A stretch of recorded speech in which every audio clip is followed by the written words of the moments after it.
Bab 1291, Tentara akan datang. Yang Mulia Ratu. Julian masuk ke aula dan memanggil. Melvin, yang mengenakan gaun putih, bereaksi, meletakkan tangannya, duduk tegak, dan memandang Julian yang berdiri di aula utama. Kesedihan di wajahnya menghilang dan digantikan oleh senyuman. Sahabatku, kamu di sini. Julian mengangguk dan berkata, saya datang ke sini untuk menanyakan apakah Yang Mulia Ratu pernah menanyakan keberadaan teman saya.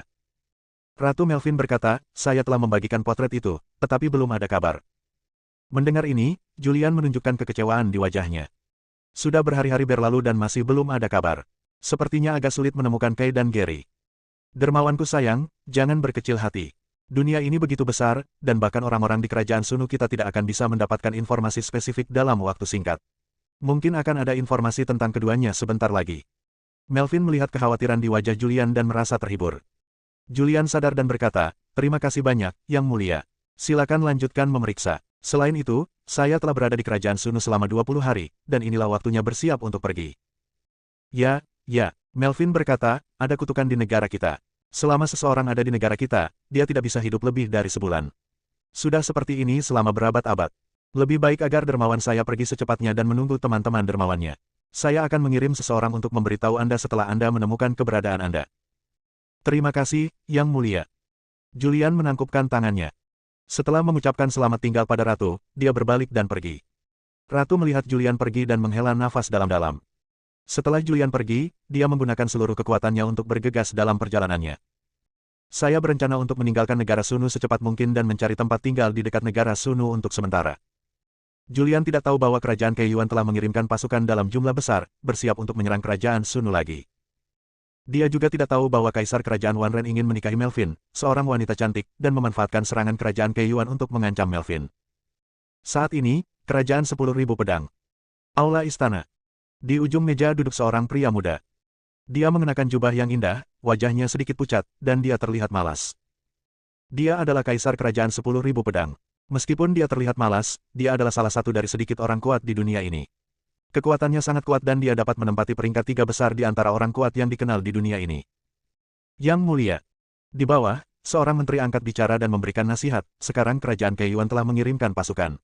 Kali ini, Divisi Nasional Kerajaan Kaiyuan secara pribadi memimpin pasukan. Mereka ingin menjatuhkan kerajaan Sunu dalam satu gerakan.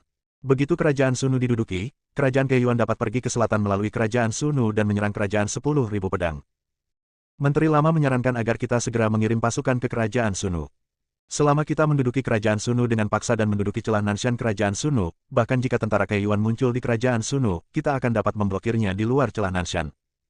Selama kerajaan Kaiyuan tidak bisa menaklukkan celah Nanshan, mereka akan tetap berada di kerajaan Sunu. Setelah sebulan, mereka akan mati secara misterius. Di urutan teratas daftar, Kaisar Delon dari kerajaan Wanren memasang ekspresi malas di wajahnya dan berkata dengan tenang, ini hanya kerajaan Kaiyuan. Saya belum memperhatikannya. Bahkan jika Kaiyuan menduduki kerajaan Sunu, jadi apa? Yang aku pikirkan saat ini adalah Melvin. Ada sedikit keserakahan dalam ekspresinya. Ratu kerajaan Sunu selalu sangat arogan dan tidak pernah menganggap serius kaisar ini. Saat Kaiyuan menyerang kerajaan Sunu, Melvin akan terpojok dan akan mendatangi saya untuk mundur dari istana kekaisaran. Delon berdiri, berbaring, memeluk seorang wanita cantik dan seksi, berbalik dan pergi. Julian bergegas dengan seluruh kekuatannya, tanpa berhenti sejenak. Dia terbang sangat cepat, dan dalam waktu kurang dari 5 hari, dia terbang keluar dari kerajaan Sunu. Setelah melewati Nanshan Pass, dia muncul di hutan primitif. Ini adalah peta netral dan bukan milik negara manapun. Julian tidak punya tempat tujuan untuk saat ini, jadi dia menemukan puncak gunung dengan pemandangan indah di pegunungan primitif ini, membangun rumah kayu, dan tinggal di sana sementara. Setelah menetap, ia mulai berlatih dengan konsentrasi tinggi, menyerap energi spiritual langit dan bumi, menggunakannya untuk memelihara dan memperkuat dharma langit dan bumi miliknya. Dia tidak tahu bahwa selama periode ini, pasukan kerajaan Kaiyuan telah bergerak ke selatan dari Ngarai Xiantian dan memasuki wilayah kerajaan Sunu. Jutaan tentara memasuki negara tersebut dan menerapkan kebijakan 3 guang. Cahaya yang kuat, bunuh semuanya, bakar semuanya. Kerajaan Sunu penuh dengan wanita. Ketika tentara memasuki kota, mereka mulai menjarah secara liar. Kerajaan Sunu, aula utama istana kerajaan. Yang Mulia, kerajaan Kaiyuan telah menerobos Ngarai Xiantian dan memasuki Mangcheng. Sekarang Mangcheng telah hilang, pasukan kita terus mundur. Kalau terus begini, pasukan kerajaan Kaiyuan akan mampu mencapai ibu kota kekaisaran dalam waktu kurang dari 1 bulan. Berita satu demi satu sampai ke telinga Melvin.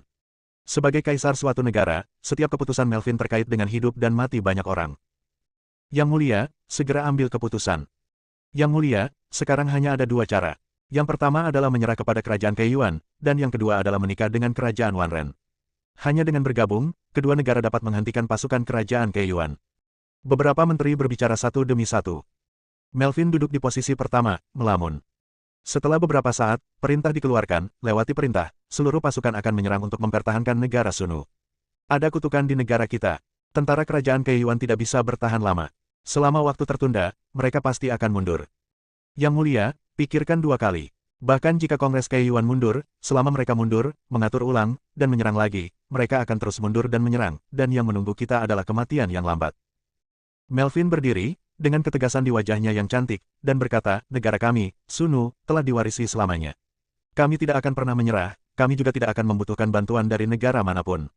Bahkan jika kami mati dalam pertempuran, kami akan mati di negeri ini. Ayo, perintahkan ketiga pasukan untuk mengatur ulang dan berangkat berperang sampai mati dengan tentara kerajaan Keiyuan. Melvin memberi perintah. Dalam sejarah, kerajaan Sunu juga beberapa kali musnah. Namun, meski nenek moyang tewas dalam pertempuran, mereka tidak akan pernah menyerah. Dia juga tidak akan melakukannya. Mengikuti perintah Melvin, semua tentara di kerajaan Sunu menyerang. Segera setelah itu, atas panggilan negara, bahkan beberapa biarawati perempuan yang bukan pejuang ikut menenun dan menjadi pejuang. Beberapa orang dengan budidaya lemah dievakuasi secepat mungkin. Tentara kerajaan Sunu dikalahkan secara menyedihkan, dan negara Sunu berada dalam kekacauan total. Beberapa wanita mulai melarikan diri dengan panik. Hanya dalam beberapa hari, lebih dari 10 juta wanita meninggalkan negara Sunu dan pergi ke negara Wanren. Saat kerajaan Sunu bertahan, untuk sementara waktu menahan serangan tentara kerajaan Keiyuan. 20 hari kemudian, tentara kerajaan Keiyuan mundur dari wilayah kerajaan Sunu dan beristirahat di luar ngarai Xiantian. Karena kutukan kerajaan Sunu terkenal di seluruh dunia, penguasa nasional tidak mau mengambil risiko dengan tentara. Setelah pasukan kerajaan Keiyuan mundur, kerajaan Sunu yang dilanda perang untuk sementara menjadi tenang. Kerajaan Sunu, aula utama istana kerajaan. Yang Mulia, pasukan kerajaan Keiyuan telah mundur ke ngarai Xiantian. Bagus sekali. Setelah mendengar laporan itu, Melvin akhirnya menunjukkan kegembiraan di wajahnya, dan memberi perintah, dengan mengatakan, lewati perintah, seluruh pasukan akan menyerang, memasuki Mangcheng, dan mempertahankan kota yang sibuk. Selama itu ada di negara kita, kerajaan Keiyuan khawatir, mereka akan mundur jika tidak bisa bertahan terlalu lama, dan mereka pasti akan dikalahkan setelah beberapa perjuangan. Bab 1292, Meterai Surga Menghilang. Kerajaan Keiyuan, Kerajaan Sunu, dan Kerajaan Wanren adalah tiga negara terkuat di dunia. Sekarang kerajaan Keiyuan dan kerajaan Sunu sedang berperang penuh, dengan jutaan prajurit berpartisipasi dalam perang tersebut. Setelah kerajaan Keiyuan menaklukkan kota pertama kerajaan Sunu, ia menghadapi perlindungan yang kuat dari kerajaan Sunu. Hal ini mengakibatkan pasukan kerajaan Keiyuan tidak dapat menerobos kerajaan Sunu untuk sementara waktu. Karena takut akan kutukan tersebut, pasukan kerajaan Keiyuan untuk sementara mundur. Pembimbing nasional juga menyebarkan berita tersebut kembali ke negaranya. Setelah eksekusi Kaisar Keiyuan dan diskusi dengan banyak menteri, dia memutuskan untuk mengirim pasukan besar untuk mendukungnya lagi. Kali ini kerajaan Keiyuan mengirimkan puluhan juta pasukan. Kekuatan keseluruhan dari puluhan juta pasukan ini sangat tinggi, dan yang terlemah telah mencapai alam kesucian. Puluhan juta tentara berangkat dengan perkasa menuju ngarai Xiantian. Berita ini segera menyebar ke negeri Sunu. Di aula utama kerajaan Sunu. Laporan. Seorang prajurit wanita buru-buru berlari, berlutut dengan satu kaki di tanah, dan berkata dengan ekspresi panik, Yang Mulia, saya baru saja mendapat kabar bahwa kerajaan Keiyuan telah mengatur ulang puluhan juta pasukannya dan telah berangkat menuju ngarai Xiantian. Diperkirakan hanya membutuhkan waktu 1 bulan untuk mencapai ngarai. Setelah mendengar berita itu, Melvin tampak serius. Brengsek. Dia berteriak dengan marah. Dia selalu menjadi orang yang bermartabat dan mantap, tapi setelah mendengar beritanya, dia kehilangan ketenangannya. Setelah mengumpat, dia menarik napas dalam-dalam dan berkata, segera atur pasukan dari seluruh negeri, kumpulkan puluhan juta tentara, dan pertahankan Mangcheng sampai mati. Berapapun harga yang harus dibayar, kita harus mempertahankan Mangcheng. Ya. Ratu Melvin memberi perintah, dan semua kota besar di kerajaan Sunu mulai mengerahkan pasukannya. Semua pasukan berkumpul dan menuju Mangcheng. Pada saat yang sama, beberapa biksu mengajukan diri untuk bergabung dengan tentara. Hanya dalam beberapa hari, negara Sunu mengumpulkan 30 juta tentara. 30 juta tentara menjaga Mangcheng di kerajaan Sunu, dan mereka berencana bertarung sampai mati dengan tentara kerajaan Keiyuan di sini. Dan berita ini tidak disembunyikan dari kerajaan Wanren. Haha. Setelah mendengar berita itu, Delon, Kaisar Kerajaan 10.000 Pedang, tertawa terbahak-bahak, ayo bertarung, ayo bertarung. Lebih baik jika kedua belah pihak menderita, dan kemudian aku, Kerajaan 10.000 Pedang, akan menuai keuntungannya. Julian tidak mengetahui semua ini. Julian memulai babak baru latihan keras di pegunungan Mangmang di luar jalur Nanshan di selatan kerajaan Sunu. Namun, dunia ini tidak dianggap maju. Energi spiritual langit dan bumi di sini sangat tipis. Jauh lebih rendah daripada dunia fana dunia iblis, dan mirip dengan benua Tianlong dari 3.000 dunia di bumi.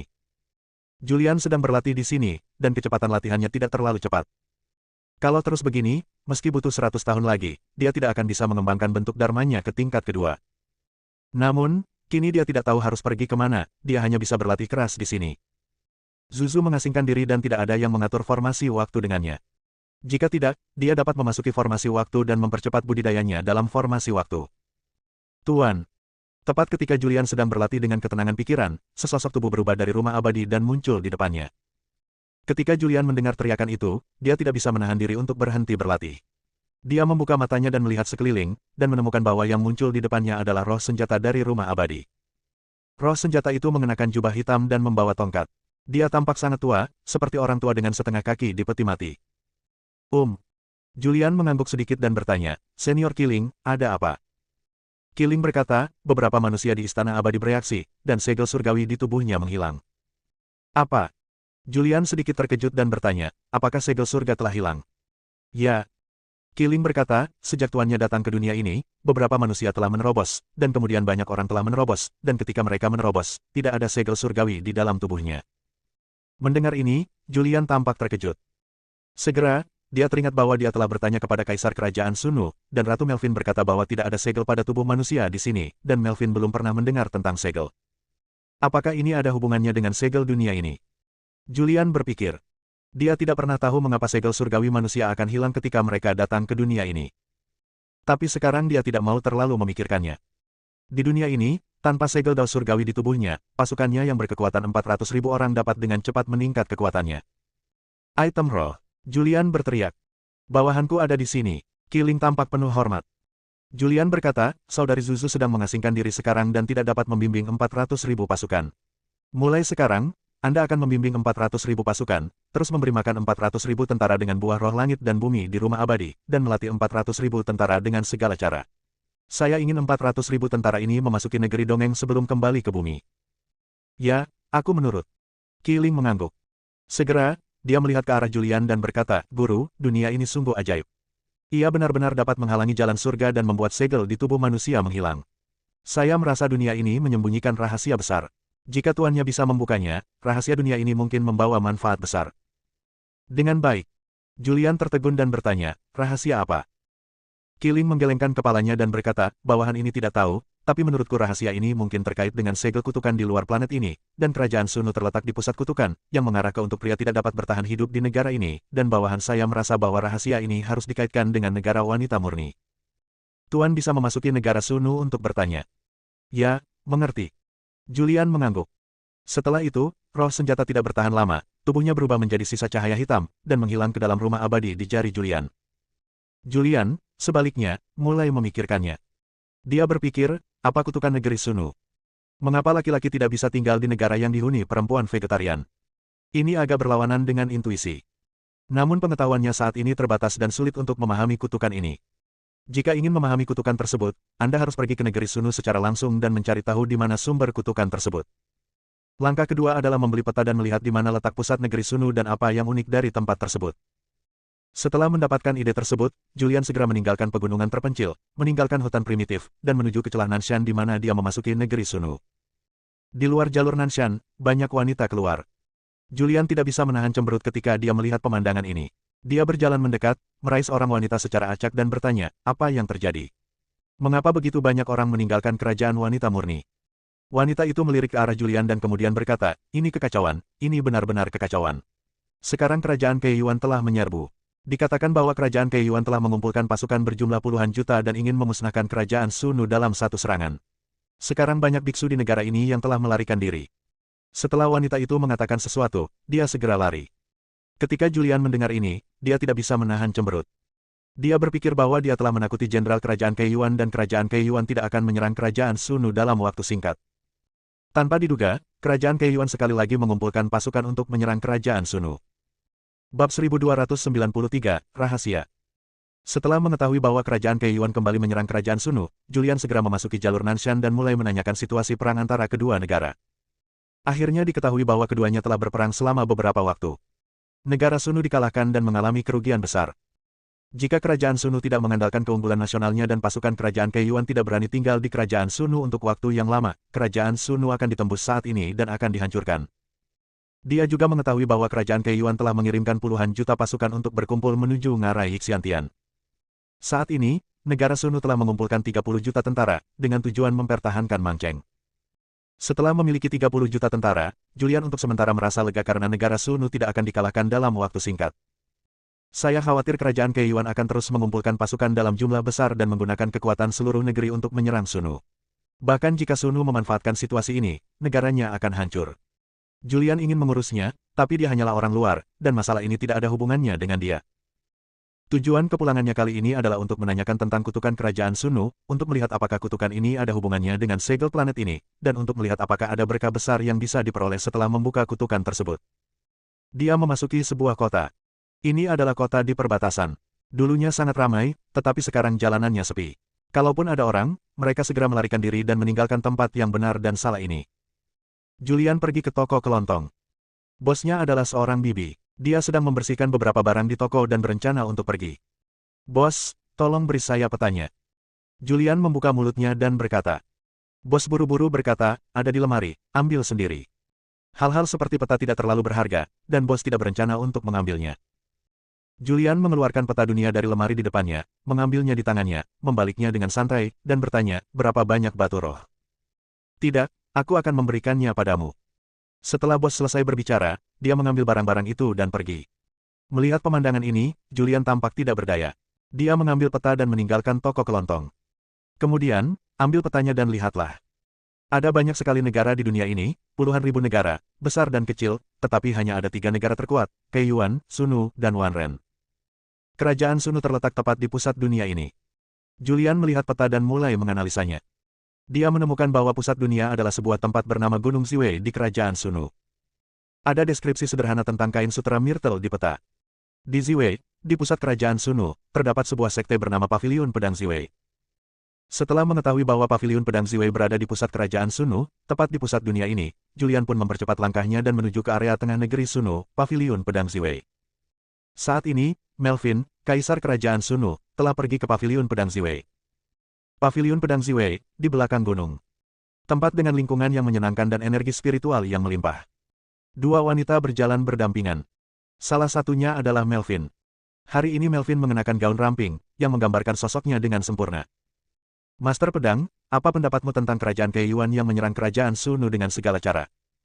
Melvin bertanya. Ada wanita lain yang terlihat seumuran dengan Melvin dan tingginya hampir sama.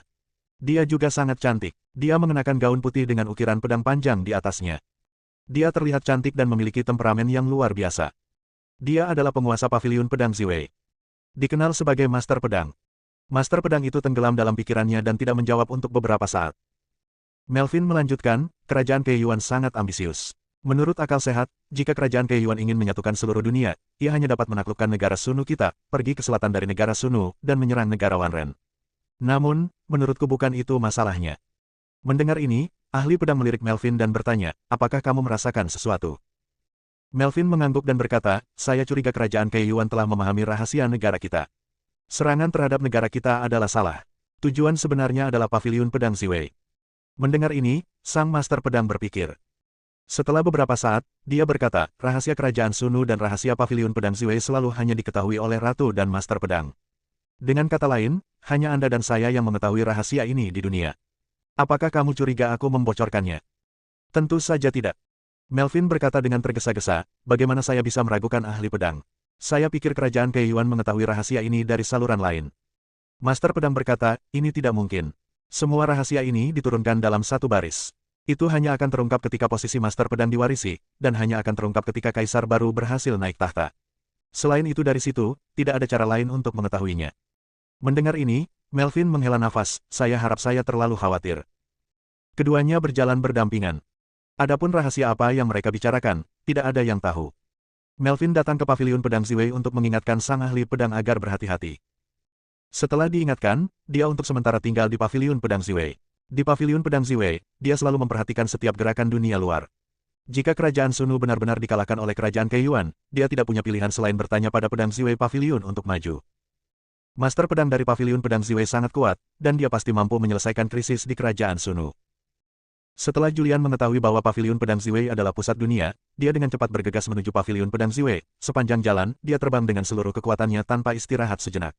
Setelah melakukan perjalanan selama 7 atau 8 hari, dia akhirnya muncul di Gunung Ziwei. Dia berhenti di luar Gunung Ziwei. Di depan adalah pegunungan Mangmang. Dari kejauhan dikelilingi kabut putih, tampak seperti negeri dongeng di bumi. Roh pedang yang kuat. Begitu Julian muncul di sini, dia merasakan pedang yang sangat menakutkan di pegunungan di depan. Niat pedang ini seperti gelombang besar, menyapu dirinya satu demi satu, berdampak pada tubuhnya. Jika dia bukan tubuh pedang dan masih memiliki ilmu pedang di tubuhnya, dia tidak akan mampu menahan kekuatan pedang agung ini. Setelah merasakan energi pedang, dia juga menemukan bahwa beberapa energi pedang diubah di beberapa gunung dan daratan di depannya. Energi pedang ini berubah dari gunung, naik ke udara, dan akhirnya menghilang. Hush! Julian menarik napas dalam-dalam dan bergumam, tempat ini benar-benar tidak sederhana. Niat pedang ini saja sudah menakutkan. Dia memutuskan untuk pergi jauh ke Gunung Ziwei untuk menyelidikinya. Dia memilih untuk masuk lebih dalam, tetapi tidak lama setelah berjalan, dia merasakan keberadaan formasi tersebut segera setelah dia mendekati Gunung Ziwei. Formasi ini adalah formasi pedang, dan niat pedang agung berubah menjadi itu, terus-menerus memengaruhi tubuhnya. Dalam keadaan linglung, dia jatuh ke laut. Gelombang besar bergulung di depan. Gelombang besar terus menyapu, menamparkan ke arahnya, dan serangan itu mengenai dia. Bahkan dengan tubuh pedangnya, dia terkejut sampai muntah darah. Tubuhnya terbang keluar. Segera setelah itu, ilusi di depannya menghilang dan dia terbangun. Melihat pegunungan di depan, dia bergumam, saya benar-benar tidak menyangka ada formasi pedang yang kuat di sini. Dengan kekuatan saya tidak dapat menghancurkan formasi sama sekali. Saudari Zuzu telah mundur sekarang, dan tidak ada yang bisa membantuku menghancurkan formasi. Apa yang harus kulakukan? Setelah memikirkannya, dia memutuskan untuk meminta bantuan roh senjata. Senior Killing, saya menemukan formasi pedang. Bisakah Anda membantu saya menghancurkan formasi tersebut? Tempat ini adalah pusat dunia. Saya ingin melihat lebih dekat. Julian mulai bertanya tentang roh senjata di rumah abadi. Bab 1294, menyelinap ke Paviliun Pedang. Pembentukan Paviliun Pedang Ziwei terlalu kuat dan mengandung maksud pedang yang sangat menakutkan. Bahkan jika Julian menempa tubuh pedang dan memahami prinsip pedang, dia tidak dapat menahan maksud pedang ini. Satu-satunya yang bisa membantunya sekarang adalah roh senjata. Roh senjata adalah makhluk yang lahir di Istana Peri. Dia telah mengikuti seorang kaisar agung, dan kekuatannya tidak terduga. Roh senjata dengan cepat merespon dan berkata, bawahan dapat menghancurkan formasi. Meskipun formasi ini sangat kuat, tidak ada artinya bagi bawahan. Hancurkan formasi dengan cepat, saya berencana untuk masuk dan melihat dan mencari tahu apa hubungan tempat ini dengan kutukan itu. Julian berkata dengan tidak sabar. Oke. Suara roh senjata datang dari rumah peri. Segera setelah itu, kekuatan yang kuat datang dari Immortal Mansion, dan kekuatan ini menyelimuti Julian. Tuan, sekarang kamu bisa melewati formasi, dan selama kamu tidak mengambil inisiatif, tidak ada yang bisa menemukanmu. Suara roh senjata datang. Dan Julian juga merasakan bahwa dia dilindungi oleh kekuatan yang sangat kuat. Di bawah perlindungan kekuatan ini, semua auranya tersembunyi. Roh senjata itu mengambil tindakan, dan dia merasa sangat lega. Berjalan menuju formasi depan. Kali ini, formasi tersebut tidak pernah disentuh lagi. Tanpa suara apapun, dia melewati formasi tersebut dan memasuki Paviliun Pedang Ziwei. Setelah melewati formasi, dia muncul di Gunung Ziwei. Gunung Ziwei sangat besar dan mencakup wilayah yang sangat luas. Total ada ribuan puncak. Julian menemukan bahwa di setiap puncak, ada energi pedang yang diubah menjadi sesuatu. Bagaimanapun, ini adalah Paviliun Pedang. Pedang ini memiliki kekuatan yang sangat besar. Julian bergumam pelan. Setelah memeriksa arahnya, saya melihat puncak gunung tengah. Dia menduga ini adalah area tengah Gunung Ziwei, yang merupakan puncak utama. Jika dia ingin memahami kutukan itu, dia harus pergi ke puncak utama untuk melihatnya. Dia bergerak maju tanpa suara. Sepanjang jalan, saya bertemu banyak murid, semuanya perempuan, mereka kuat dan lemah. Yang lemah berada di alam kekuatan magis, dan yang kuat berada di alam perampokan. Namun, murid-murid Paviliun Pedang Ziwei ini tidak dapat menemukan keberadaannya. Segera, dia tiba di puncak utama Paviliun Pedang Ziwei. Ini adalah puncak setinggi 10.000 meter, sangat curam, dengan kabut putih mengelilingi puncak gunung, seperti negeri dongeng di bumi. Di kaki gunung terdapat tugu batu. Di loh batu, ada karakter Tiongkok kuno, pedang. Meskipun Julian tidak mengenali karakter ini memancarkan niat pedang yang agung, dan dia juga bisa menebak arti dari karakter ini. Julian tidak tinggal lama dan mengikuti tangga menuju puncak utama Paviliun Pedang Ziwei. Di puncak gunung terdapat banyak bangunan megah dan banyak murid. Julian tidak tahu banyak tentang Paviliun Pedang Ziwei atau distribusi puncak utama Paviliun Pedang Ziwei. Dia seperti lalat tanpa kepala yang berkeliaran. Setelah memasuki puncak utama, dia berjalan melewati beberapa istana. Sepanjang jalan, dia bertemu dengan banyak murid Paviliun Pedang Ziwei. Namun, dia telah menyembunyikan aura dan sosoknya, dan murid-murid Paviliun Pedang Ziwei ini tidak dapat mendeteksinya sama sekali. Di mana aku bisa mengetahuinya? Julian berhenti di ruang terbuka dan melihat sekeliling. Ada beberapa bangunan megah di sekelilingnya, dan dia tidak tahu kemana harus mencari. Saat ini, dua wanita datang dari kejauhan. Pemimpinnya adalah seorang wanita, mengenakan gaun biru ramping, di gaun itu terdapat pedang dan terukir kata pedang di atasnya, rambutnya sangat panjang, mencapai punggung, wajahnya relatif halus dan penampilannya cantik memiliki temperamen yang tak tertandingi. Tuan Pedang. Di belakangnya, seorang wanita berbicara dan bertanya, apa maksud ratu ketika dia tiba-tiba datang ke Paviliun Pedang. Ahli pedang berhenti, berpikir sejenak, dan berkata, sekarang kerajaan Sunu sedang menghadapi krisis. Ratu hanya khawatir kerajaan Sunu akan dihancurkan, jadi dia datang ke Paviliun Pedang untuk mencariku, bertanya saya untuk mengambil tindakan pada saat kritis untuk mengusir tentara kerajaan Keiyuan. Master Pedang, bawahanku mendengar bahwa Paviliun Pedang Ziwei kita sepertinya sedang menjaga sesuatu. Apakah ini benar? Mendengar ini, ahli pedang meliriknya dan bertanya, saya mendengarnya, siapa yang mengatakannya? Murid perempuan itu berkata, sekarang dunia luar menyebarkan rumor. Ah, benarkah? Master pedang itu sedikit terkejut. Murid perempuan itu berkata, ya, sekarang tersebar ke seluruh dunia bahwa saya, Paviliun Pedang Ziwei, menjaga rahasia kerajaan Sunu. Selama rahasia ini terungkap, kutukan kerajaan Sunu dapat diselesaikan. Dan surga bisa didapat. Keberuntungan yang luar biasa. Lucu. Master pedang berbicara dengan tenang dan berkata, ini sudah larut, kamu harus turun dan istirahat dulu. Ya. Murid perempuan itu berbalik dan pergi. Julian berdiri di samping dan mendengar percakapan itu. Dia juga tenggelam dalam pikirannya. Ada rumor di dunia luar bahwa Paviliun Pedang Ziwei menjaga rahasia kerajaan Sunu. Apakah ini benar? Mungkinkah tempat ini benar-benar ada hubungannya dengan kutukan negeri Sunu? Julian bergumam pelan. Segera, dia melihat ke arah yang disebut Master Pedang. Master Pedang itu berdiri beberapa meter darinya, tetapi Master Pedang itu tidak dapat mendeteksi kehadirannya. Ekspresi Master Pedang itu bijaksana, dan kemudian menjadi serius. Setelah tertegun beberapa saat, dia berbalik dan pergi. Julian menduga orang ini pasti mengetahui banyak rahasia. Dia mengikuti Master Pedang itu secara diam-diam. Master Pedang Ziwei pergi ke sebuah istana di belakang gunung. Begitu mereka sampai di istana, Ratu Sunu muncul. Master Pedang, sudah larut malam, apa yang bisa saya lakukan? Malam ini, Melvin mengenakan gaun tipis yang sedikit transparan, dan pemandangan di dalamnya seperti bayangan, membuat orang penuh imajinasi tanpa akhir. Melvin duduk di kursi batu di halaman dan memandangi ahli pedang yang muncul.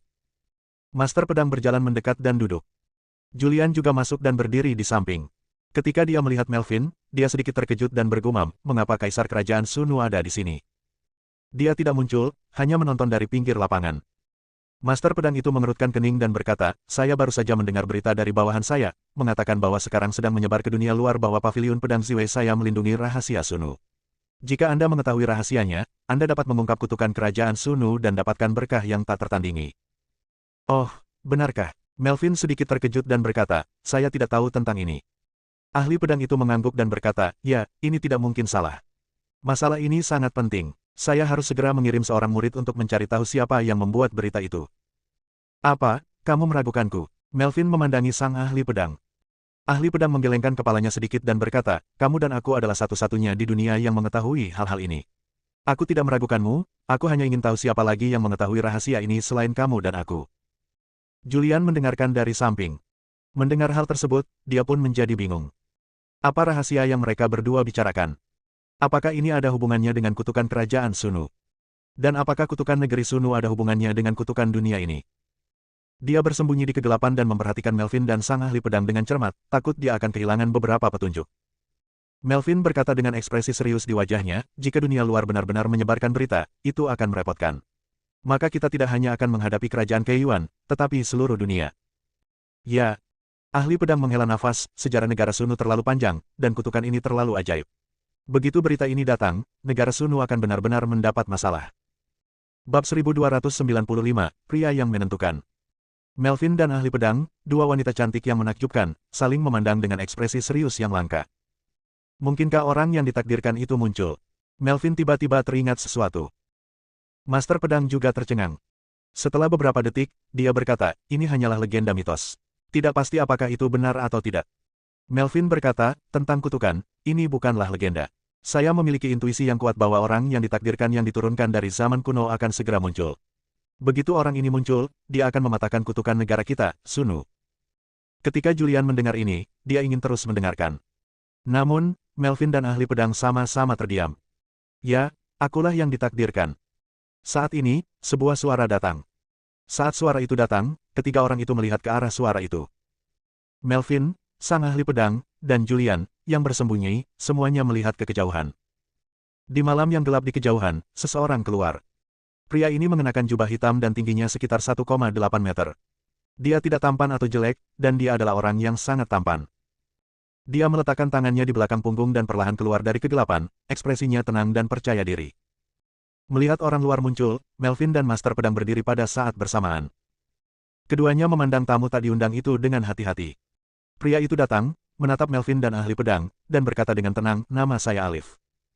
Melvin mengerutkan kening dan bertanya, Alif, dari mana asalnya? Alif berkata, Ratu tidak perlu mengetahuinya.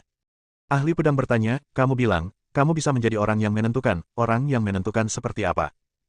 Alif berjalan mendekat, duduk di samping, dan berkata dengan tenang, saya diperintahkan untuk mendapatkan teknik pedang tertinggi. Jika saya mendapatkan teknik pedang tertinggi, saya dapat mematahkan kutukan negeri Sunu dan menghilangkan kutukan negara Sunu. Mendengar ini, hati mereka berdua gemetar. Melvin bertanya, siapa yang mengirimmu? Master pedang itu juga menatapnya dan bertanya, apa lagi yang kamu tahu? Alif tenggelam dalam ingatannya, dan setelah beberapa saat, dia berkata, bertahun-tahun yang lalu, Fuzu menghancurkan dunia dengan satu pedang, tetapi Fuzu tidak tahan melihat dunia dihancurkan sepenuhnya. Jadi, Fuzu menggunakan teknik kutukan yang tak tertandingi untuk menyegel dunia, dan meninggalkan warisan di pusat dunia, di dalam kerajaan Sunu. Warisan ini adalah teknik kutukan tertinggi. Pada saat yang sama, leluhur pedang dan leluhur Fu berperang di dunia ini dan akhirnya terikat. Leluhur pedang menciptakan paviliun pedang Siwei dan meninggalkan warisannya sendiri di paviliun pedang Siwei. Saya adalah manusia takdir, dan saya datang ke sini khusus untuk mengambil warisan leluhur pedang dan warisan leluhur Fu. Selama warisan Fuzu diambil, kutukan kerajaan Sunu akan hilang. Alif berbicara dengan tenang dan menceritakan sebuah kisah dari masa lalu. Melvin sedikit mengernyit. Dia meragukan identitas Alif. Dia baru saja mengingat lelaki takdir, dan lelaki takdir itu muncul. Dia memandang Alif dan bertanya, kamu bilang kamu adalah orang yang ditakdirkan, mengapa aku harus mempercayaimu? Alif berkata, orang yang ditakdirkan tidak takut dengan kutukan negara Sunu. Kutukan negara Sunu tidak efektif bagi saya. Saya hanya perlu tinggal di negara Sunu selama lebih dari sebulan, dan Anda tentu akan mempercayainya.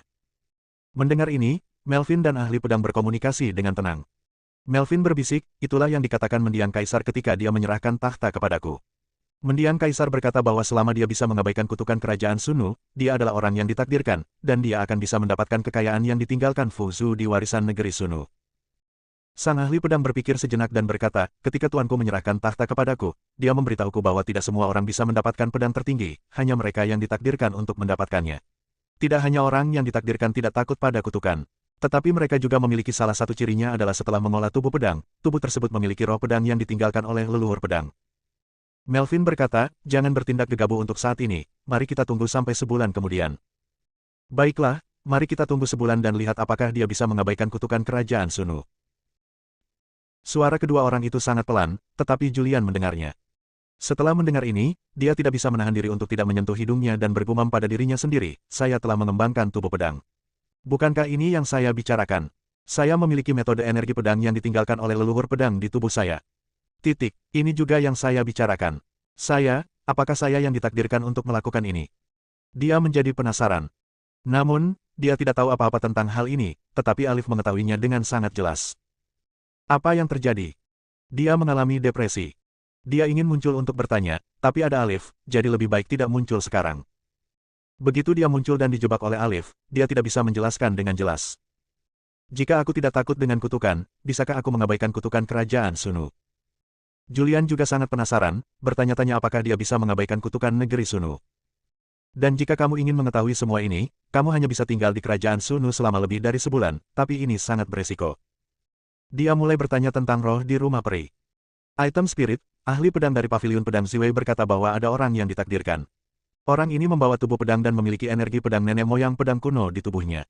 Ini aku. Kamu bilang, akulah ini orang yang ditakdirkan. Segera, Kiling menjawab, saya tidak tahu tentang itu. Julian berkata, saya sekarang secara kasar mengetahui rahasia negeri Sunu. Alasan mengapa negeri Sunu memiliki kutukan adalah karena pada zaman kuno, ahli teknik kutukan, Fu Zhu, meninggalkan warisan di sini. Hasilnya adalah kutukan di negeri gadis-gadis biasa. Qiling berkata, menurutku seharusnya seperti ini. Julian bertanya, lalu apa yang harus saya lakukan sekarang? Qiling berkata, bawahan ini tidak tahu, tuannya bisa mengetahuinya sendiri. Haruskah aku tinggal di negeri gadis murni selama sebulan untuk melihat apakah aku bisa kebal terhadap kutukan? Guru ingin mencobanya, lalu mencobanya. Qiling tidak memberikan jawaban standar apapun. Dia hanya mengatakan bahwa semuanya tergantung pada intuisi Julian sendiri. Julian juga bingung dan tidak tahu apa yang harus dilakukan selanjutnya. Ia ingin bertanya pada Zuzu dan mendiskusikannya dengan Zuzu, namun ia terus menelepon Zuzu, namun Zuzu tidak menjawab, ia tidak berdaya dan harus menyerah. Alif muncul, mengaku sebagai manusia takdir. Di antara rahasia yang dijaga oleh Melvin dan ahli pedang, memang ada orang yang ditakdirkan, tetapi mereka tidak tahu apakah Alif adalah orang yang ditakdirkan. Sekarang, Alif hanya bisa tinggal sementara di paviliun pedang Ziwei. Master pedang berkata, Tuan Alif, kami masih tidak yakin apakah Anda ditakdirkan atau tidak, jadi kami hanya dapat meminta Anda untuk tinggal sementara di paviliun pedang Ziwei dan menunggu sebulan sebelum kita berbicara. Alif berkata, saya tahu kekhawatiran Anda. Karena Anda khawatir, saya akan tinggal di sini sementara selama sebulan. Setelah 1 bulan, Anda akan sepenuhnya percaya pada identitas saya. Kemudian, di bawah pengaturan Master Pedang, Alif untuk sementara tinggal di paviliun pedang Ziwei. Bersambung.